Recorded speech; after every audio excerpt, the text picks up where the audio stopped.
네, 안녕하세요. 저는 이정표입니다.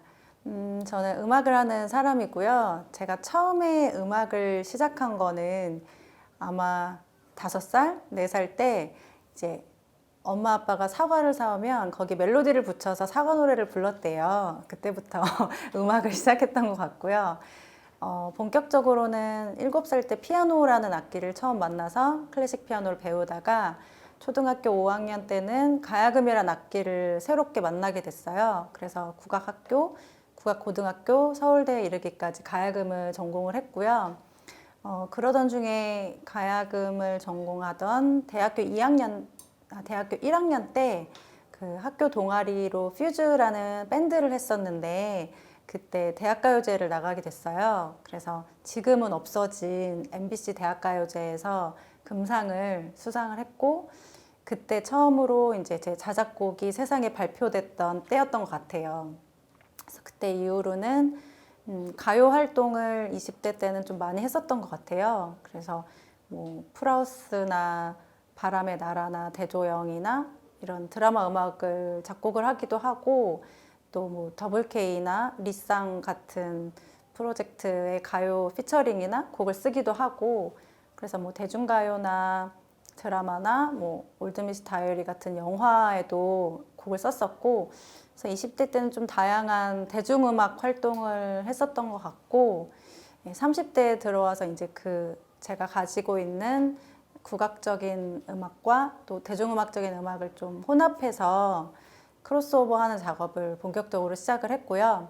그러면서 마일즈스톤이라는 음반을 뉴욕에서 녹음을 하고 또 최근에는 경성살롱이라는 일제강점기 시대의 음악들을 재해석해서 발매한 음반까지 냈었어요.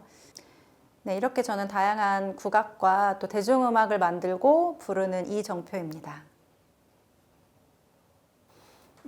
제가 국악을 오랜 시간 전공을 했고 가야금이란 악기를 너무 사랑하지만 사실은 어렸을 때 제가 지금은 모르시는 분들이 많을 텐데 가요 탑10이나 그런 프로그램을 남들과 똑같이 보면서 자랐어요. 그래서 뭐 영화 보디가드 OST라든지 머라이어 캐리 음반이라든지 초등학교 때부터 그런 음악들을 듣고 자랐고 또 들으면서 노래를 따라 부르면서 팝 음악에 대한 애호는 어렸을 때부터 있었거든요. 그래서 국악을 전공했고 다른 뭐 클래식이나 팝 음악도 되게 좋아하는 애호가였기 때문에 자연스럽게 이 노래를 하는 사람들은 이 어떤 악기도 대체하기가 좀 어렵거든요. 아, 내가 노래하는 사람이야라는 자각이 들기 시작하면 그 노래만큼 자기를 표현하는 다른 방법이 되게 드물어요. 되게 직접적인 예술이기 때문에.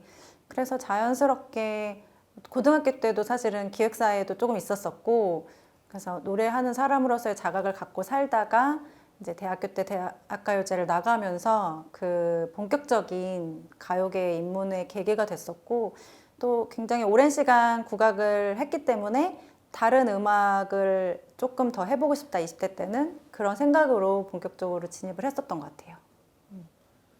우선은 그때 성균관대에서 그 대회가 펼쳐졌었는데, 그때 저희 과 후배들 친구들이 진짜 많이 와서 응원을 해줬어요. 그래서 저는 제 국악고등학교 국악학교를 나왔지만 여러분들도 아시다시피 수학여행 같은 걸 가면은 그 반에서 노래하는 걸 좋아하는 친구들이 나와서 뭐 룰라 노래 이런 거 부르잖아요. 어렸을 때는 국악고등학교라고 해서 민요를 부르고 그러지 않습니다. 똑같이 나와서 그 당시 유행하는 노래들을 더 잘 부르죠. 음악을 예술하는 친구들이니까.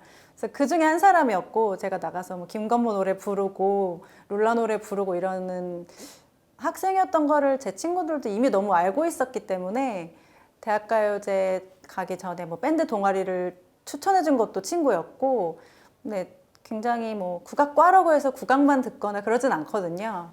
오히려 음악과 훨씬 가까운 친구들이기 때문에 자연스럽게 알려줬던 것 같아요. 워낙 중학교 때부터. 그래서 아, 저런 걸 좋아하는 정표가 또 대학가요제 친구들이랑 같이 재밌게 나갔구나. 이런 식으로 받아들여줬던 것 같아요.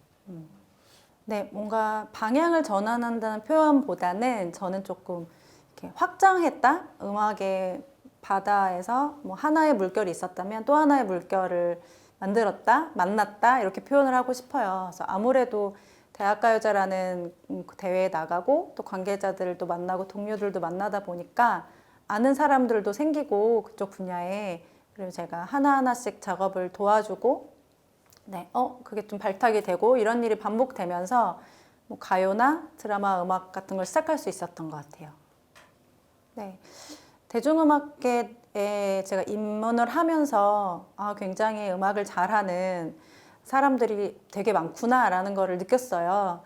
그 중에서 지금 생각나는 가수라면은 그 리쌍이라는 힙합 팀이 있는데 지금은 되게 유명하고 뭔가 이렇게 힙합의 대부 이렇게 불리잖아요. 근데 제가 20대 초반 때만 해도 이제 막 두 사람이 리쌍이란 팀을 만들어서 1집을 막 성공을 시키고 그 다음 보컬을 찾는 그런 시기였어요.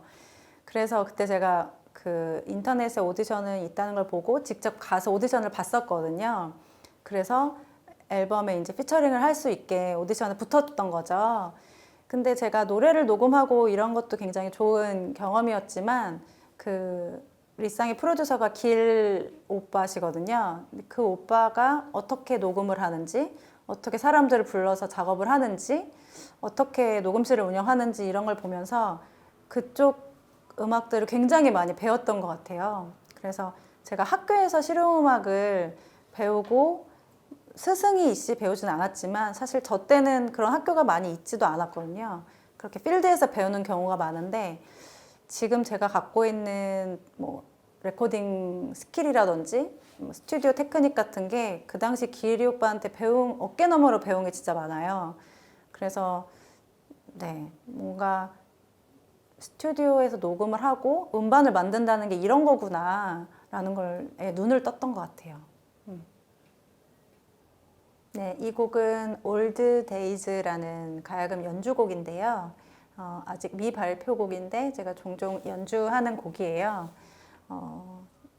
지난 날을 약간 떠올리면서 아련하게 일요일 저녁에 쓴 곡이었던 것 같은데 그냥 골목길을 걷다가 왠지 지난 날들이 좀 행복하게 느껴져서 떠올리면서 쓴 곡입니다.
사실 예술이라는 게 어렸을 때 부모의 영향을 굉장히 많이 받는 것 같아요. 집에서 음악이 들린다든지 그런 집은 부모님들이 음악을 좋아하는 집이잖아요. 그래서 그 부모의 취향이 자식에게도 자연스럽게 이렇게 스며드는 것 같은데 저희 집도 부모님이 음악을 굉장히 좋아하셨어요. 그래서 뭐 아주 어렸을 때는 뭐 오페라 음반부터 뭐 판소리 음반, 국악 음반에 이르기까지 굉장히 다양한 음악을 들으면서 자랐던 것 같아요. 그러면서 피아노를 처음 시작하게 된 계기도 모든 음악을 접하려면 뭐 음감, 박자감 다 중요한데 피아노가 가장 기본이 되는 악기, 무엇을 해도 피아노는 도움이 될 악기라고 하셔서 저를 가르치셨다고 하더라고요. 저는 너무 그때 어려서 사실은 기억이 나진 않는데 그리고 사실은 가장 쉽게 배울 수 있는 악기잖아요. 그래서 동네에 있는 피아노 학원에 가서 뭐 유치원 가듯이 배웠던 기억이 나고요. 그렇게 피아노를 쭉 배우다가 이제 초등학교 5학년 때 또 동네에 가야금을 하시는 선생님이 계셨어요. 그래서 또 워낙 부모님이 국악을 좋아하기도 하시고 또 지금은 국악인들도 굉장히 많아지고 다양한 음악이 양질의 음악이 나오는 필드였지만 그 당시만 해도 사실은 하는 사람이 많지 않고 많이 안 알려진 장르였거든요. 그래서 앞으로 국악을 하면 되게 전도 유망할 것 같기도 하고 또 워낙에 국악을 사랑하는 부모님이셔서 저한테 가야금을 이렇게 놀이처럼 시키셨던 것 같아요. 근데 저는 피아노도 재밌었고 가야금도 재밌었거든요. 뭐 새로운 걸 배우는 건 다 재밌잖아요. 그래서 가야금을 2년 정도 배우고 국악학교라는 전공학교가 있다는 정보를 듣고 자연스럽게 입학을 하게 됐어요. 네. 그거는 말 그대로 이제 저는 그것도 기억이 나진 않는데 이모가 그런 얘기를 하시더라고요. 옛날에 너네 집에 놀러 오면 자기가 사과 같은 걸 사들고 오면 아, 이모가 사과를 사왔네, 뭐 맛이 있고 빨갛네, 뭐 이런 거를 멜로디를 붙여가지고 신이 난 걸 표현을 했다는 거예요. 그래서 뭐 그게 작곡은 아니었겠지만 그래도 이렇게 멜로디를 표현하는 아가는 음악을 좋아하는 아가잖아요. 아, 그때부터 내가 되게 노래를 부르고 만들고 이런 걸 좋아했구나. 그거를 네, 전해 듣는 거죠. 기억은 안 납니다. 네. 그냥 지금 굉장히 직관적으로 떠오르는 노래는 김종찬이란 가수가 있었습니다. 굉장히 옛날 가수인데 사랑이 저만치가 네라는 옛날 노래가 있거든요. 가요 톱텐에서 그 노래가 나오면은 제가 방에서 거실로 나와서 듣던 기억이 나요. 그래서 그런 가요도 굉장히 좋아했었고 음반으로 기억이 나는 거는 옛날에는 CD도 아니고 카세트 테이프로 음반을 샀거든요. 그래서 빨간 바탕에 까만 줄로 이렇게 스트라이프이 되어 있던 그 휘트니 휴스턴이 나왔던 보디가드 음반이 유명해요. 그 웬다이아가 들어있는 음반인데 그 테이프를 동네 레코드 가게에서 사서 진짜 늘어지게 듣던 기억이 나고 또 머라이어 캐리를 진짜 좋아했어요. 그래서 천상의 목소리잖아요. 그래서 뭐 너무 예쁜 언니가 공주처럼 나와서 노래를 저렇게 잘하다니 하면서 머라이어 캐리 음반도 굉장히 많이 들었던 기억이 나고 또 중학교 1학년 때는 저희 학교가 양재동 근처에 있었거든요. 그래서 그 저희 집에 이렇게 갈 때 지금은 잘 없는 지하철에 지하상가에 레코드 가게가 있었어요. 거기서 듣던 헨슨이라는 그 밴드의 음밥이라는 노래가 있거든요. 그 음악이 너무 신나가지고 그 음반을 또 사서 들었던 기억도 나고 네. 그 당시엔 굉장히 카세트, CD를 많이 샀던 것 같아요. 저는 국악을 오랜 기간 배웠고 또 전공을 해오면서 사실은 굉장히 행운이라고 생각을 해요. 왜냐면 많은 사람들이 음악을 좋아하지만 국악을 접할 기회 자체가 사실은 많이 없거든요. 아무래도 우리가 맨날 한복을 입고 살지 않고 양복을 입고 살듯이 국악, 한국적인 음악은 주류는 아닌 것 같아요. 그래서 많은 사람들이 사실은 너무 좋음에도 불구하고 알 기회가 없어서 접점이 없어서 모르는 경우가 많은데 저는 그걸 어렸을 때부터 알았고 또 전공까지 했으니까 굉장히 음악인으로서 행운이라고 생각을 하는데 어렸을 때 사실 몰랐죠. 어렸을 때 그냥 눈 감고 하고 입시니까 하고 좋으니까 하고였는데 그 의미를 부여하고 살진 않다가 20대 때 제가 대중음악을 하면서 오히려 조금 굉장히 다른 시각으로 저의 전공을 바라봤게 됐던 것 같아요. 그래서 전 노래하는 사람이니까 예를 들어 제가 좋아하는 머라이어 캐리나 휘트니 휴스턴 노래를 막 흉내내고 따라하고 공연도 하고 하면서 그들이 이렇게 막 꼬불꼬불 R&B 스타일의 노래를 하거나 그러면 그대로 따라를 하게 되잖아요. 근데 아무리 따라해도 그 느낌이 잘 안 나는 거예요. 기술적으로는 이게 이 길로 이렇게 가는 게 맞는 것 같은데 왜 그 느낌이 안 날까 했더니 그 이유는 너무 단순하더라고요. 아, 내가 흑인이 아니니까 흑인 음악의 맛이 안 나는 거예요. 너무너무 당연하게. 반대로 생각해 보면 내가 한국인으로서 가장 잘할 수 있는 음악 장르가 바로 우리 음악인 거죠. 그거에 대한 자각이 사실은 다른 나라 노래를 흉내내면서 제가 좀 많이 왔어요. 그러면서 아, 내가 아무리 이걸 노래를 막 잘해도 이 내가 좋아하는 이런 흑인 음악 장르라면 그 흑인 음악처럼 노래를 할 수는 없겠구나. 이게 어떻게 보면 되게 공허한 일이구나. 그러니까 이걸 그대로 부르지 않고 뭔가를 재해석하고 이렇게 섞고 창조하지 않으면 음악적으로 멋있지 않구나. 그냥 카피캣이 되는 거구나. 이런 생각이 들었어요. 그래서 그런 면에서 내가 갖고 있는 내가 이렇게 오랫동안 배운 국악이라는 장르가 너무너무 한국인으로서의 근원이 되는 음악을 내가 전공했음이 굉장히 행운이라는 생각이 들었었고 그래서 나는 노래를 만들고 부르는 사람이니까 이런 노래에 좀 근본 있는 좀 멋있는 한국인으로서 부를 수 있는 세계에 이렇게 내놓았을 때 되게 한국적이다 멋있다라는 그런 정신이 살아있는 노래를 만들고 싶은 생각이 들었었죠. 그래서 지금 좀 너무 거창하게 얘기를 했는데 그러면서 내가 갖고 있는 국악이라는 재산과 또 내가 20대 때 너무 좋아했던 그런 팝 음악을 접목해 보자라는 거는 굉장히 자연스러웠던 일인 것 같아요. 그리고 사실은 접목했을 때 멋있기가 쉽지가 않거든요. 그러니까 내가 정말 잘 빠진 이런 정장 하나를 그대로 입는 게 더 멋있지 여기에 뭔가 한국적인 걸 가미하면 당연히 그것보다는 처음엔 덜 멋있잖아요. 그런 것처럼 음악도 그냥 산조면 산조, 뭐 오페라면 오페라, 뭐 R&B면 R&B 이 자체에 너무 완결성 있는 음악들이기 때문에 뭔가를 섞기 시작하면 처음에는 너무 애매하게 멋있지가 않아요. 그래서 그런 시행착오를 계속 겪어왔고 지금도 겪고 있는데 또 저 말고도 너무 훌륭한 분들이 요새는 그런 작업을 많이 하고 계셔서 다양한 방법의 그런 해결된 음악들이 많이 나온 것 같고 또 저는 저 나름대로의 이런 좋은 창작을 계속 해 나가야 하지 않을까 생각을 합니다. 제가 경계인이라는 생각을 좀 많이 하는데 국악을 하는 사람들 사이에 있을 때는 내가 뭔가 국악이 아닌 다른 음악을 너무 많이 하는 사람인 것 같고 또 대중음악 씬에 가면은 쟤는 서울대 국악과 나왔대 이 말을 진짜 많이 들어요. 뭔가 서울대 국악과 나온 게 임팩트가 되게 센가 봐요. 그래서 나는 똑같이 이런 가요를 만들고 뭐 아이돌 음악을 같이 만드는데 그런 얘기를 들으면 조금 약간 이렇게 저어되는 게 있거든요. 왜 나는 똑같이 얘네들이랑 같이 만들고 있는데 내가 그런 백그라운드가 뭐 부끄러운 것도 아니고 특별히 뭐 내세울 것도 없지만 그래도 뭔가 자꾸 거론이 되는 게 사실은 좀 겸연쩍은 일이긴 해요.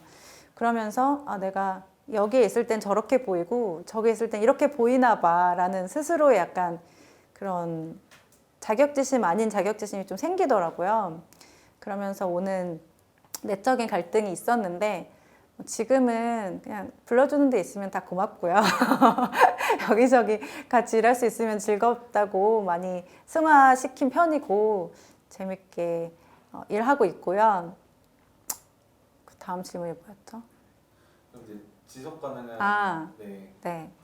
그리고 그 지속 가능한 예술 활동에 대한 이야기는 사실은 저뿐만 아니라 이미 악단이나 어디 조직에 들어가지 않기로 마음 먹은 솔로 아티스트라면 똑같이 겪고 있는 일일 거라고 생각을 해요. 그리고 뭐 꼭 음악인에 국한된 것도 아니고 많이 예술 활동을 하고 있는 사람 중에 이렇게 독립 아티스트라면 누구나 겪는 마음의 또 고민일 거라고 생각을 하는데 정말 쉬운 일은 아닌 것 같아요. 이렇게 계속해서, 왜냐면 동력을 스스로에게 찾아야 하는 일이잖아요. 근데 이렇게 생각해보면 저도 이제 학교라는 큰 조직에 10년 동안 다녔기 때문에 제가 얼마나 조직 생활에 잘 맞는 사람인지 알고 있거든요. 저는 시키는 일을 정말 잘하거든요. 되게 모범생이었고, 시키면 따박따박 누구보다 빨리 할 수 있고, 그런 것에, 그런 반복되는 일에 또 안락함을 너무 알기 때문에 이 일이, 이 거친 세상이 더 힘들다는 것도 두 배로 왔던 것 같아요. 근데 결론적으로는 그 어떤 체제에 맞춰서 삶을 사는 것이 아니라 중요한 건 내가 하고 싶은 게 뭐고, 내가 어떤 사람이고, 내가 무엇을 하는 사람인지의 그 컨텐츠가 중요한 거잖아요. 그래서 사는 방법이 조금 힘에 부치는 건 사실이지만 내가 하고 싶은 일과 표현하고자 하는 게 이것이기 때문에 감수해야 될 부분이라고 생각을 하고, 네, 하루하루 동력을 스스로 내면서 네, 살고 있습니다. 네, 제가 너무 슬럼프에 빠져 있을 때는 사실은 좀 그 슬럼프를 되뇌이지 않도록 일을 만드는 게 너무 중요하잖아요. 그래서 뭐 그 다음 이게 뭐 돈이 되고 누구랑 하는 거고 이런 걸 생각하지 않고 일단 다음 일을 잡아요. 그래서 그 일을 만들고 그 마감을 만들고 내가 이때까지 끝내야 될 뭔가 일을 만들면 거기에 몰두하게 돼요. 왜냐면 또 제가 한성실하거든요. 그래서 뭔가 남한테 민폐를 끼치면 안 돼. 이 보내주기로 했으면 보내줘야 돼. 이 프레임에 갇혀가지고 또 그 일을 열심히 하거든요.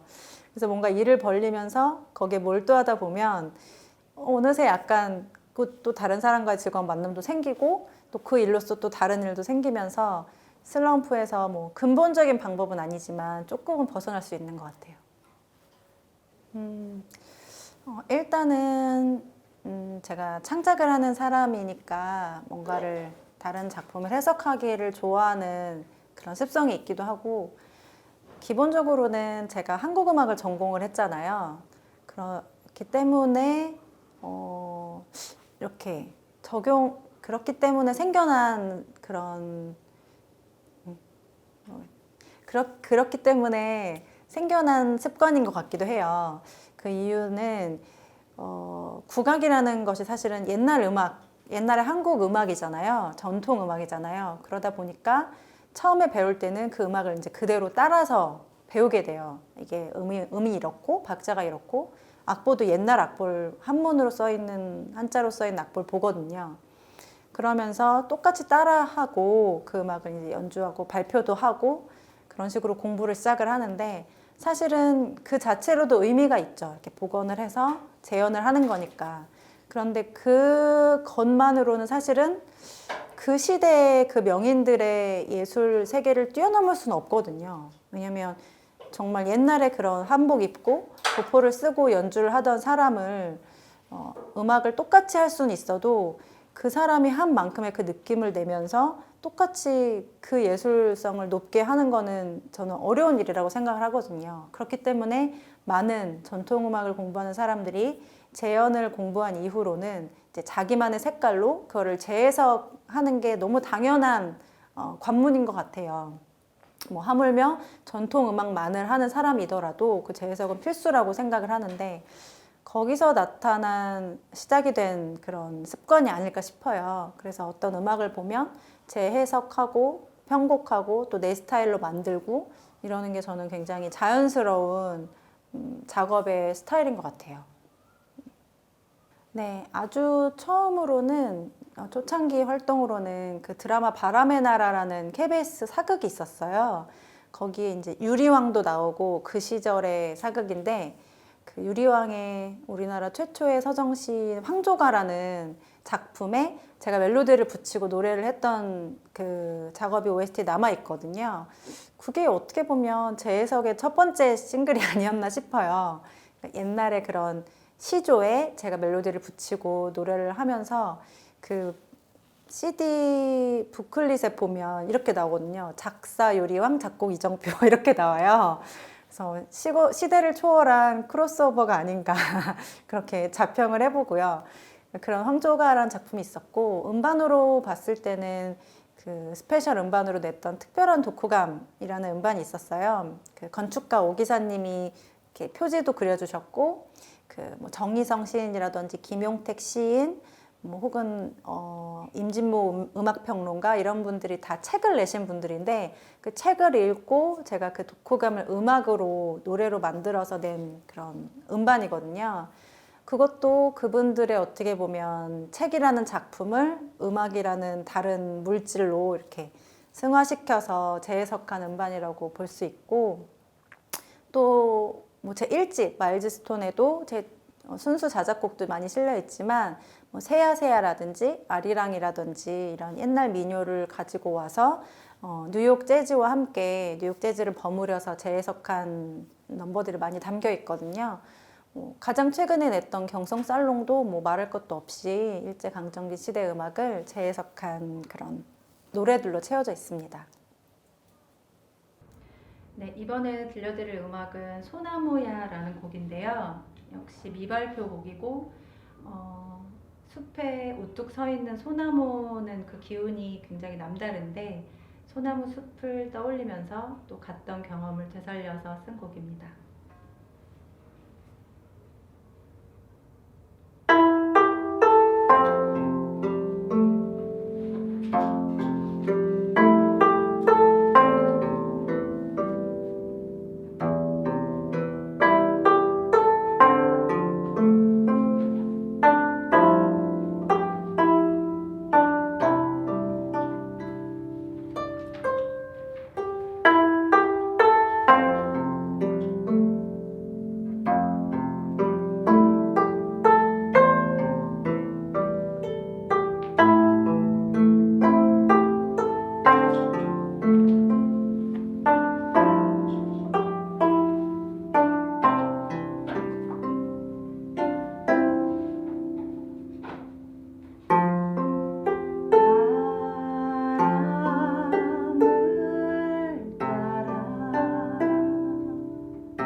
창작 활동을 하는 데 있어서는 무슨 악기로 노래를 쓰는지도 되게 중요하잖아요. 근데 저는 피아노라는 악기로 곡 스케치를 제일 먼저 시작을 해요. 가야금으로 할 때도 있는데 주로 피아노라는 악기로 곡을 스케치를 하기 초벌 구의를 시작을 하는데 영감을 받는 것은 두 가지가 있는 것 같아요. 하나는 저의 감정. 저는 그걸 이제 내 감정의 서랍이라고 표현을 하는데 이제 누구나 저는 다중인격자라고 생각을 해요. 내가 이런 상황에서는 이런 모습이 나오고 이런 상황에서는 또 굉장히 착했다가 이런 면은 되게 못된 면도 있고 여러 가지 감정의 서랍이 있는데 저는 그 서랍에서 오늘은 나 이 감정을 이렇게 꺼내 쓰는 그런 느낌으로 느낌이 있거든요. 그래서 그게 굉장히 강하게 뿜어 나올 때 좀 영감이 오는 것 같아요. 뭐 쓸쓸함일 수도 있고 뭐 아주 행복한 감정일 수도 있고 제 감정에 되게 많이 기대는 편이고 그 배경적인 영감은 사실 저는 되게 상투적이지만 자연인 것 같아요. 그러니까 뭐 아파트 숲이나 많은 군중 속에서 영감이 떠오르진 않거든요.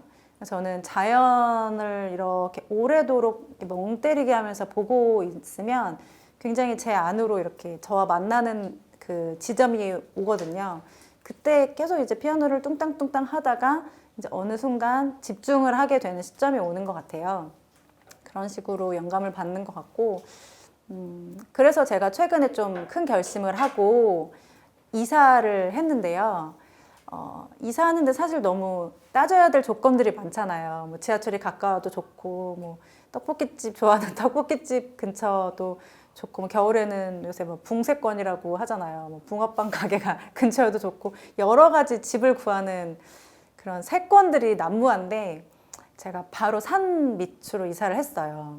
그래서 매일매일 산과 정말 만나면서 산과 얘기한다 그러면 저 좀 이상한 사람으로 볼 수도 있는데 정말 산과 소통하면서 그렇게 눈을 뜨고 눈을 감는데 요즘엔 그런 생각이 조금 들더라고요. 이렇게 문을 열고 시원한 상쾌한 공기를 맡고 있으면 밖에서 되게 힘들고 지치고 들어와도 굉장히 이게 치유가 되는 느낌이 드는 거예요. 그러면서 어쩌면 이 자연이라는 건 인간이 인간답게 살 수 있는 마지노선이겠다라는 생각이 들었어요. 그래서 저뿐만 아니라 어느 누구도 뭐 굉장히 지치거나 좀 한계에 다다랐을 때 자연과 조금 만나는 시간이 많다면 어느 정도 치유가 되는 것 같거든요. 그래서 결국에 영감이 떠오른다는 것도 깨끗한 나의 상태일 때 내가 조금 그럴 만한 여유가 있을 때 그 영감이라는 게 비집고 들어오는 것 같거든요. 저는 자연 속에서 피아노 앞에 앉아서 가장 많이 영감이 떠오른다 이렇게 말씀드리고 싶어요. 월화라는 작품은 순수 우리나라 그 극작가가 순수하게 만든 창작 희곡이고요. 마침 제가 경성살롱을 내고 얼마 있지 않아서 섭외가 들어왔어요. 근데 월화라는 작품 자체가 한국 최초의 여배우라고 불리는 이월화의 일생을 담은 그런 시대극이거든요. 그래서 제가 담고 있는 경성살롱에서 담고 있는 일제강점기 바로 그 시대의 이야기예요. 그래서 너무너무 잘 맞고 이 음악을 또 잘 빛나게 쓸 수 있겠다 싶어서 승낙을 했고 참여하게 된 공연이에요. 이 이월화를 여러분들이 검색창에 치시면 정보가 굉장히 제한적이거든요. 거의 없어요. 일찍 요절하기도 했고 또 워낙에 미스테리하게 남아있는 정보가 많이 없기 때문에 하지만 그런 논조의 얘기들은 굉장히 많죠. 이렇게 평탄하지 않은 삶을 살았고 굉장히 이렇게 굴곡진 삶을 살았다라는 내용이 많이 나오는데 이 월화 연극 월화는 픽션 연극이어서 아주 넌픽션도 아니고 아주 픽션도 아닌 섞여 있는 작품인데 워낙에 그 시대에는 여배우와 기생을 동급으로 보던 좀 문명화되지 않은 시대였기 때문에 여배우가 여배우로서 설 수 있는 내가 사람들의 생각을 바꿀 수 있는 예술가라고 인정받지 못하는 시대였기 때문에 어떻게 보면 선구자적인 역할을 한 사람이죠. 그래서 많은 사람들의 편견과도 싸워야 했고 개인적인 그런 개인사도 조금 밝지 않았고 그런 여자 예술가의 인생을 보면서 아마 예술을 하는 여자라면 많은 생각을 하게 하는 지점이 있을 거예요. 저도 마찬가지로 연민도 느끼고 또 어느 부분에서는 약간 동질감도 느끼고 그러면서 또 제가 경성살롱에서 불렀던 노래 가사들과도 절묘하게 맞아 떨어지는 역사적인 상황도 있었고 네, 굉장히 많은 애착을 가지고 2019년 초연 그리고 올해 재연까지 의미 있는 시간이었습니다. 물론 공연을 했던 많은 순간들도 기억에 많이 남는데요. 제가 1집 말즈스톤이라는 음반을 녹음하러 뉴욕에 갔었거든요. 2016년 겨울이었는데 아마 지금도 검색해보면 나오겠지만 그 당시 뉴욕에 엄청난 폭설이 내리던 그해 겨울이었어요. 그래서 제가 3주, 4주 정도 녹음 일정을 잡고 가서 이제 린다 오라는 그 음악 파트너와 그분도 여자 친구인데 그분과 만나고 또 연주자들과 한 두세 번 리허설을 한 후에 음반 녹음을 이제 하루에 하는 그런 일정이었어요. 그런데 이제 연습을 하기로 한 날 폭설이 어마어마하게 내리는 거예요. 근데 그때 마침 저는 이제 또 마침 그때 맨하튼에 아는 선배가 잠깐 살았었는데 그때 또 여행을 가서 집이 빈 거예요. 그래서 제가 그 집을 또 이렇게 쓸 수 있어서 너무 운이 좋게 그 다운타운 한가운데에서 한창 정말 뉴요커 그런 뉴요커 따라잡기를 하면서 뭐 브런치도 먹고 열심히 며칠을 보내다가 연습날이 됐는데 폭설이 너무 와서 이제 캔슬이 된 거예요. 딜레이가 된 거예요. 그래서 약간 너무 걱정이 되잖아요. 이렇게 비행기 값 들여가지고 왔는데 제때 리허설을 하고 제때 녹음을 해야 되는데 일정이 뒤틀린 거니까 그래서 이제 밥이나 먹자고 그 집 앞에 나와서 그 치폴레라는 그 브리또, 타코 이런 멕시코 프랜차이즈 집이 있어요. 그 바로 앞에 있었는데 거기에 앉아가지고 이렇게 창밖에 눈이 폭설이 내리는 걸 보면서 그 타코를 먹고 있는데 되게 묘한 감정이 들더라고요. 그래서 뭔가 당연히 반은 너무 걱정되는 거예요. 아, 이거 눈이 왜 이때 와가지고 이렇게 딜레이가 됐을까라는 생각과 한편으로 반은 그냥 그 분위기와 그 뉴욕 눈이 너무 많이 내리는 뉴욕에 일하러 왔는데 일이 미뤄져서 내가 막 여기 앉아서 타코를 먹으면서 걱정을 하고 있는 내 모습이 너무 신기하고 뭔가 뉴요커 같은 거예요. 그래서 그런 뭔가 묘하게 기분이 좀 흥분되는 그날의 분위기와 그런 것도 너무 좋았고 또 반은 너무 걱정이 되고 이게 너무 기억에 남고요. 제가 이 에피소드를 왜 이렇게 길게 얘기하냐면 결국 다행히 연습도 잘 됐고 녹음도 하루 만에 잘 끝났는데 그 녹음 날이 저는 제 음악 인생에 있어서 좀 잊을 수 없는 순간이에요. 그러니까 보통 공연이면 뭐 1시간, 2시간 이렇게 제한된 시간에 하잖아요. 근데 그 녹음은 전체 음반의 녹음이어서 거의 12시간 정도, 10시간 정도의 12곡을 다 하는 일정이었거든요. 그런데 녹음을 하면서 너무너무 그 린다오를 포함해서 너무 훌륭하고 잘하는 뮤지션 친구들이어서 정말 이렇게 좋은 시스템의 모니터 환경에서 좋은 사운드를 들으면서 노래를 하고 연주 녹음을 하니까 저는 그때만큼 행복했던 기억이 굉장히 드물었던 것 같아요. 그래서 공연이나 녹음 경험이 참 많았지만 그 정말 작은 뉴욕의 녹음실에서 세 사람, 네 사람이 모여서 같이 녹음하던 그 순간에 이제 제 귀의 기억이 너무 생생해요. 그래서 그 녹음 날은 제 음악 인생에 있어서도 앞으로도 되게 좋은 일이 많겠지만 그 좋은 일들과 함께 너무 더불어 기억될 정말 기억에 남은 하루였던 것 같습니다.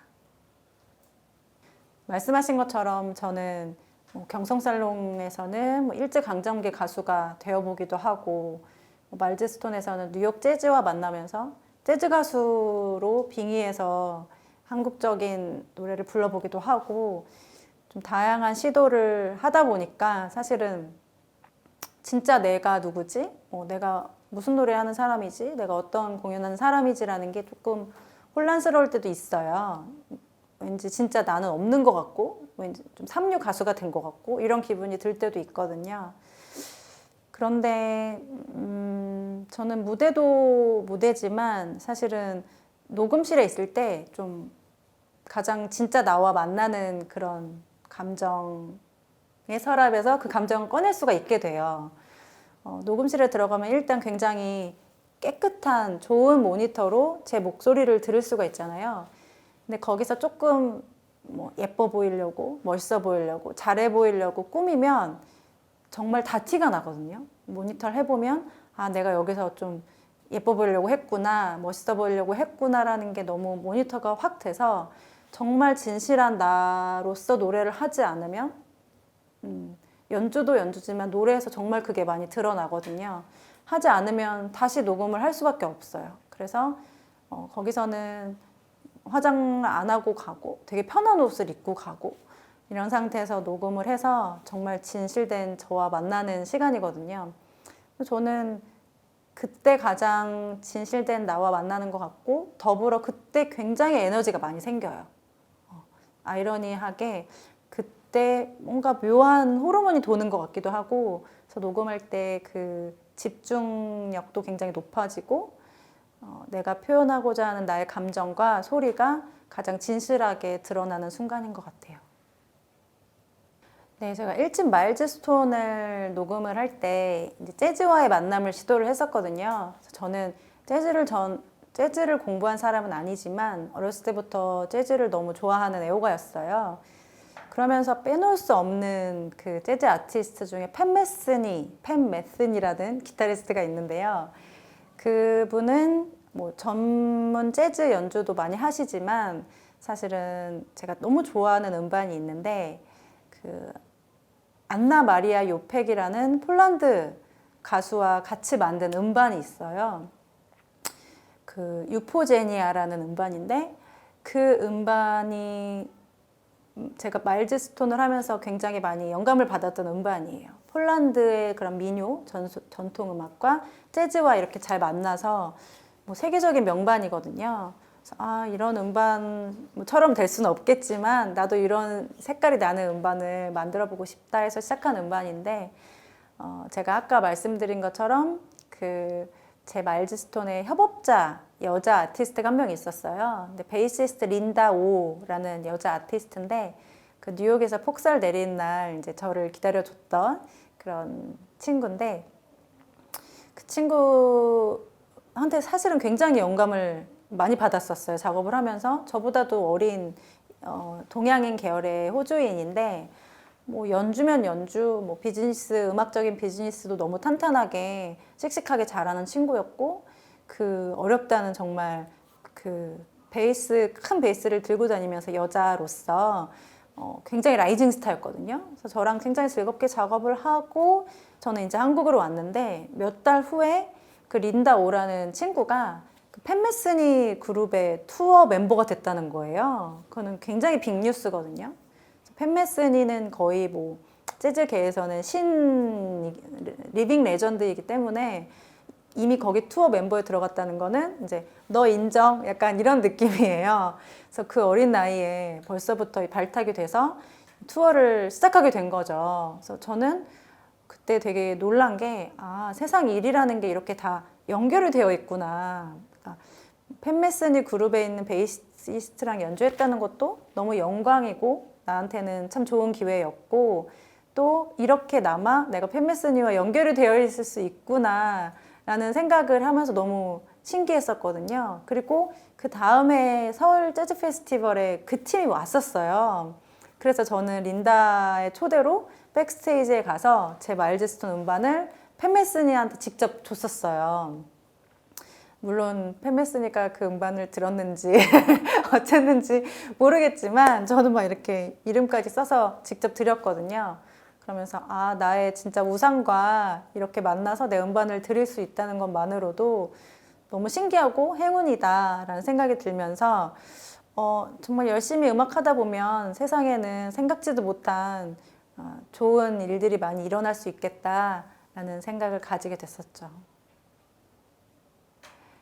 네, 제가 석사 논문을 일제강점기 여자 가수들의 가창법을 비교 분석한 내용으로 썼었어요. 그래서 그때 처음으로 그 일제강점기 여자 가수들의 노래와 가창에 대해서 관심을 갖게 됐었는데요. 아마 여러분도 이 영상을 보시고 한번 검색해 보면 아시겠지만 그 당시에 노래들이 굉장히 독특해요. 그 이유 중에 하나가 이제 가창인데 원래 뭐 우리나라에 판소리와 민요가 있었다면 그 당시 서양에서 뭐 이제 재즈도 들어오고 서양 클래식 성악도 들어오고 여러 가지 장르들이 들어오면서 그게 섞이게 돼요. 그래서 가수들의 출신 성부도 굉장히 다양했고 뭐 윤심덕처럼 소프라노 출신, 유학파 출신 소프라노가 부르기도 했고 뭐 기생 출신, 건번 출신의 가수가 데뷔해서 부르기도 했고 뭐 일반인이 오디션을 보고 데뷔를 하기도 했고 다양한 그 출신 성분의 가수들이 그 혼재된 장르의 음악을 저마다의 가창법으로 불렀었거든요. 그래서 실제로 저는 그 찌개 끓는 지글지글한 유성기 판에 있는 음악을 처음 듣고 반해서 그걸로 열심히 논문을 썼던 기억이 있는데요. 그때부터 생각을 했었어요. 나중에 기회가 되면 이 음악들을 담아서 제가 노래하는 사람이니까 재해석해서 한번 내 스타일을 담아서 불러보고 싶다. 그래서 발매된 게 이제 경성살롱이에요. 총 12곡이 수록이 되어 있고요. 여러분들이 잘 아시는 뭐 황성예터, 사해찬미, 이풍진 세월 이런 곡들이 들어가 있고 네. 특별히 음악적으로 신경을 쓴 방향은 일단 그 가창법을 비교적 나의 가창 스타일을 버리고 그 당시의 가창을 가져와서 재해석을 해보자 였어요. 그 당시의 가창이 뭐 지금 우리나라에 남아있는 트로트나 그런 거랑은 또 되게 완전히 다르거든요. 굉장히 그 순수하고 그 자기 방식대로의 여러 가지 장르를 재해석한 가창법이 매력이 있어요. 가창법을 복원해 보자였고 두 번째가 이제 그 반주 악기를 뭘로 할 것이냐가 중요한 편곡의 방향인데 25형 가야금만으로 한번 편곡을 해보자. 그래서 25형 가야금으로 이제 여러 번 오버 더빙을 해서 녹음을 했고 거기에 현악 사중주를 한번 넣어보자. 현악 사중주를 넣었고요. 그리고 또 제가 너무 좋아하는 한국 아티스트인 하림 오빠께서 직접 아코디언 연주를 해주셨어요. 이태리의 정원이라는 곡에. 그래서 또 최선배 선생님께서 트럼펫을 또 멋지게 불어주셨고 그래서 여러 아티스트 분들의 도움으로 만들어지게 된 음반입니다. 네, 이번에 부를 음반은 제 경성살롱 음반에 담긴 곡인데요. 이예리수가 먼저 불렀던 황성예터 들려드리겠습니다.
네, 일단 뭐 경성살롱이라든지 제 기존에 했던 음악 공연 꾸준히 하고 있고요.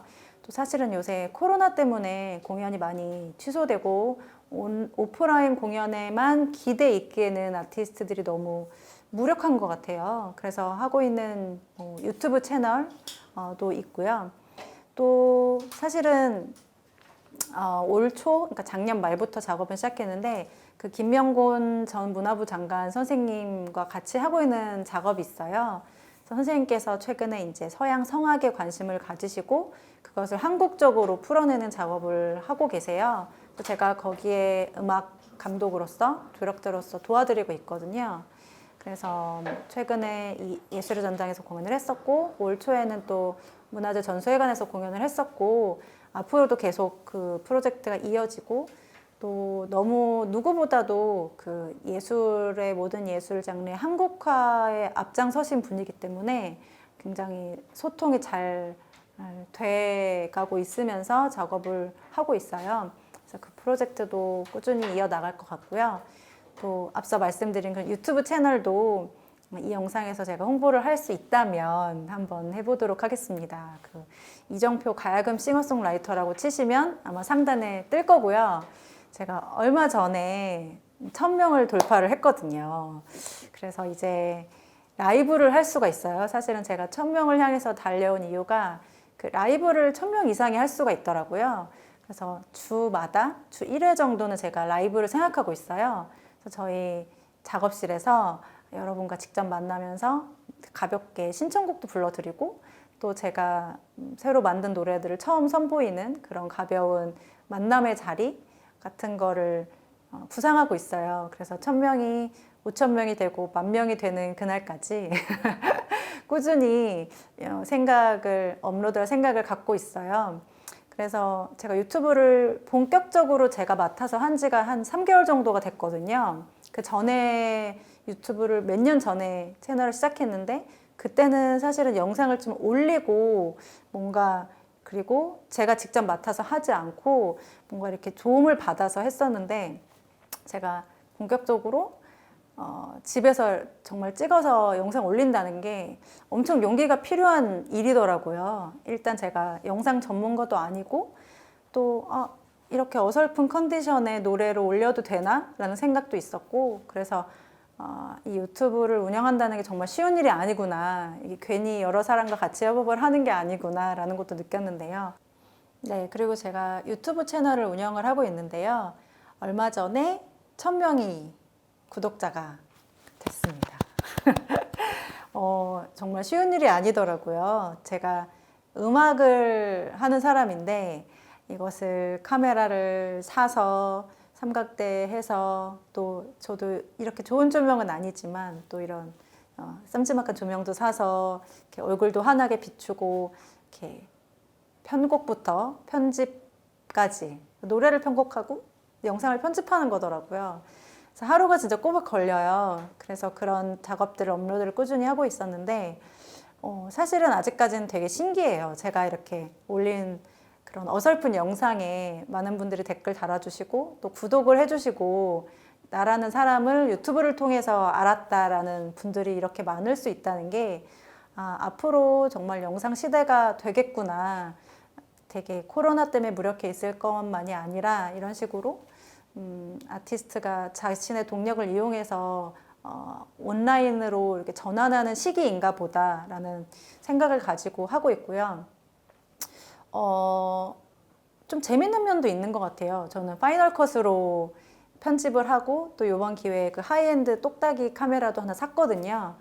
그래서 발열되기 전에 어떻게든 발열돼서 꺼지기 전에 어떻게든 촬영을 하려고 막 집중해서 노래가 되기도 하고 여러 가지 에피소드가 있는데 혼자 하니까 조금 외롭긴 해요. 그래서 앞으로 여러 다른 분야의 아티스트라든지 다른 분야의 분이 계시면 같이 방송을 해보고 싶기도 하고 또 무엇보다 1000명이 됐으니까 일주일에 한 번 정도 라이브 방송을 해보려고 해요. 그래서 제 컨텐츠야 뭐 당연히 음악, 노래니까 여러분 신청곡 받아서 노래도 하고 제 신곡을 가볍게 한번 발표해 보기도 하면서 잘 운영해 보도록 합니다. 이정표 가야금 싱어송라이터 치시면 상단에 뜨거든요. 그래서 많이 들어오셔서 구독과 좋아요 많이 눌러주시기 바랍니다. 이제 선생님과 같이 싱어송 국악과 가요를 함께하는 이제 싱어송라이터를 걷고자 하는 누군가가 찾아온다면 선생님이 혹시 어떤 이야기를 해주실 수 있을까요? 요즘에는 사실은 탈 장르, 협 장르 시대인 것 같아요. 그래서 뭐 가야금을 했던 사람이 노래를 하는 게 옛날엔 굉장히 특이한 일이었는데 요새는 또 그렇지도 않고 반대도 마찬가지고요. 그러니까 뭐 장르적인 두려움은 전혀 걱정 안 하셔도 될 것 같고 그런 후배님들이 계세요. 제가 계속 음악을 해도 되는 사람일까요? 제가 음악을 해도 될까요? 라고 자신감을 잃어하는 분들도 있는데 저는 또 이런 얘기도 해드리고 싶어요. 이것도 저의 멘토 선생님이 해주신 얘기인데 결국에는 이 세상은 자기가 좋아하는 거를 하면서 살아야 되는 게 그냥 인간이 태어난 이유라는 거예요. 저는 그 말이 되게 공감이 가거든요. 그래서 내가 음악을 이렇게 바다만큼 사랑하면 그 바다만큼 음악을 할 수 있을 거고 재능이 아무리 뛰어나도 사실은 나는 음악을 할 때 별 재미가 없고 뭐 요리를 하고 싶어. 그럼 요리를 하는 거거든요. 그래서 내가 하고 싶으면 하는 거다. 했을 때 즐거우면 하는 거다라는 게 너무 명백한 동력인 것 같고요. 하고 싶은 걸 하시고 하셨을 때 행복했으면 좋겠고 또 그 일을 하려면 사실 체력이 진짜 중요해요. 그래서 꾸준한 운동과 또 무대에 서는 사람은 저는 자기 관리도 되게 중요하다고 생각하거든요. 그래서 보기에 뭐 마르고 공주처럼 예쁘고 이런 걸 바라는 게 아니라 정말 매력적이고 건강한 외모는 굉장히 중요한 자기 관리 중에 하나인 것 같아요. 자신의 매력을 찾아서 멋있게 한번 가꿔 보시고 그리고 솔로 아티스트로서 또 중요한 덕목이 바로 이 대인관계 능력인 것 같아요. 그래서 혼자 주로 작업하는 일이 많은 음악가들이지만 사실은 혼자 할 수 있는 일이 그리 많지 않거든요. 누구의 도움을 받아야 되고 또 누구를 도와줄 수 있어야지 그런 공생 관계가 솔로 아티스트들끼리는 중요한 덕목이라고 생각해요. 그렇기 때문에 저는 그 어떠한 목표를 향해 가는 순수한 마음이 가장 원동력이라고 생각하거든요. 내가 이 사람이 어떤 부분이 좀 인간적으로 마음에 들지 않고 이런 부분이 성향이 맞지 않아도 어떠한 같은 목표를 향해 가고자 하는 마음이 순수하다면 잘 지낼 수 있는, 잘 일을 할 수 있는 그런 파트너라고 생각을 해요. 그래서 저도 아직까지는 인간관계에서 늘 좌충우돌을 하고 혼자 작업하는 게 너무 편하고 쉽지만 사실 그걸로 완성을 할 수 있는 건 많이 없더라고요.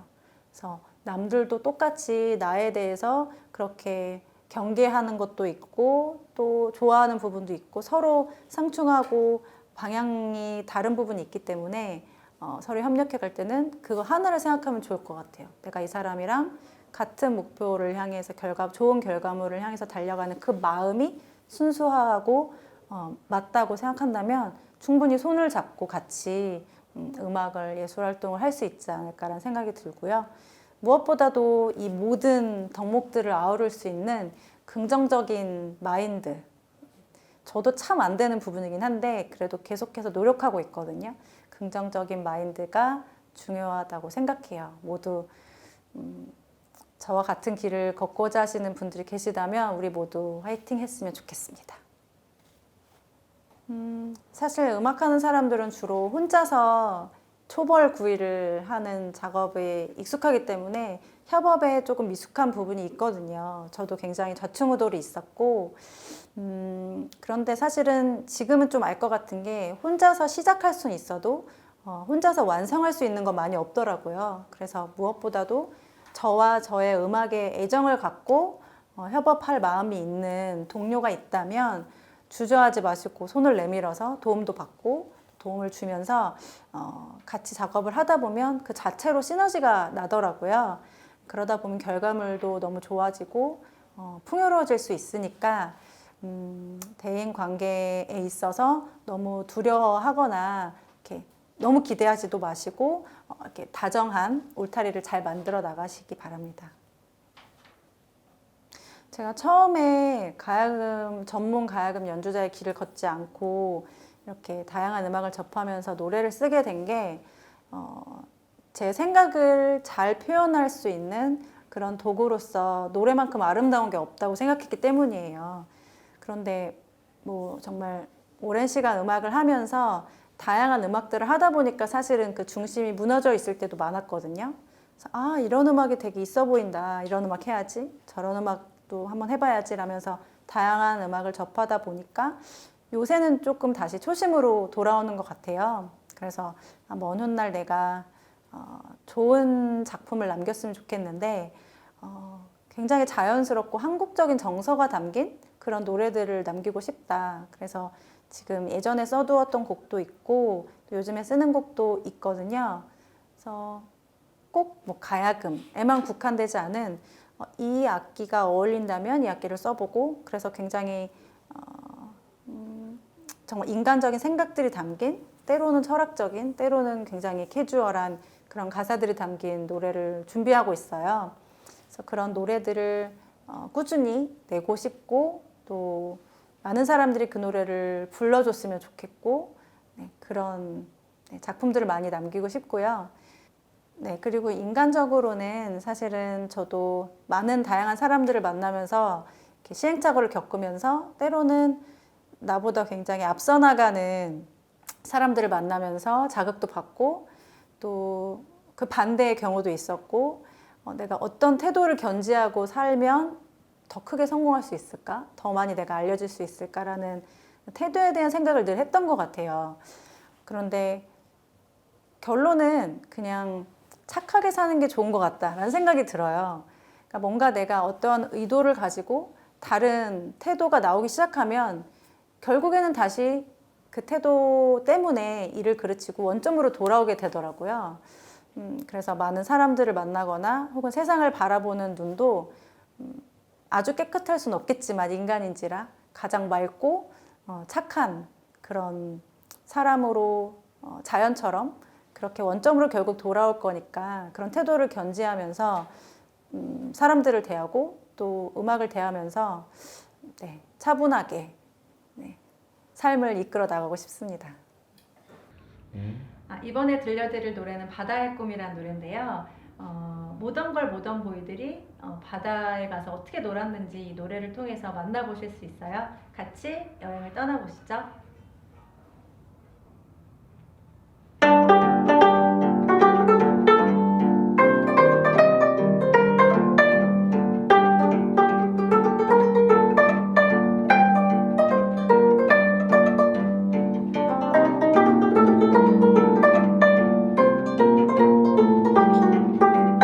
여름 여름 여름엔 바다로 더운 바람 와이샤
가꾸자